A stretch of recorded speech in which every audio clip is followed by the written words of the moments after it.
Išėjo naujas Artumos žurnalo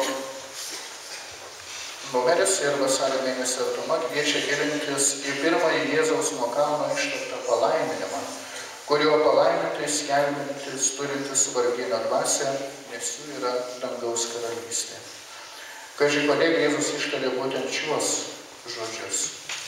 Drauge sužinokime, kas yra dvasios vargdieniai ir kodėl jie tokie mieli svarbus Dievui. Kokią prasme neturtą galima suvokti kaip palaiminimą. Taigi, šitą žinią surasite naujame Artumos numeryje. Vasario 3 dieną, antradienį, švęsime šventąjį Blažiejų ir bus laiminamos Blažiejų žvakės ir dedamos prie gerklės. Tikima, kad tai apsaugoma nuo gerklės ligų ir šventos mišios bus aukojamos 17 valandą Antrosios ligoninės koplyčioje.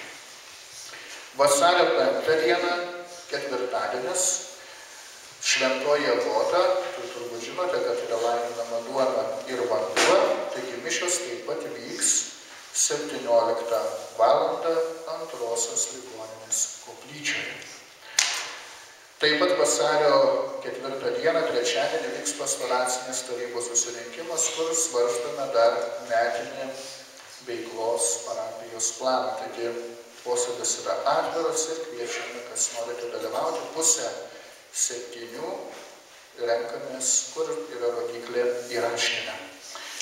Vasario 14 dieną, šeštadienį, Švento Valentino diena ir Žalgirio arenoje 19 valandą vyks įprastinė, kaip visada jau daugelį metų vyksta, Valentino diena kitaip. Bilietus galima įsigyti jaunimo centre, Vilniaus gatvėje. Jie ten yra šiek tiek pigesni, be to mokesčio, kuris deda bilietų pasaulis, tai yra nuo 3 iki 7 eurų, o bilietų pasaulyje bilietas kainuoja 9 eurus. Visa informacija įsamesnė ir ten ne tik ta bus, visą dieną bus plakatas viršuje, tai jau Žalgirio arenos programa, plakatas apačioje, kas vyksta dieną ryte. Tai vyks studentų miestelėje dar programa. Vasario 16 pirmadienis Lietuvos nepriklausomybės diena ir 12 valandą minėsime, melsimės už tėvynę Lietuvą. Vasario 16 pirmadienį, tai būtent čia gimnazijos šioje aktų salėje. Ir vasario 17 dieną švęsime užgavėnes.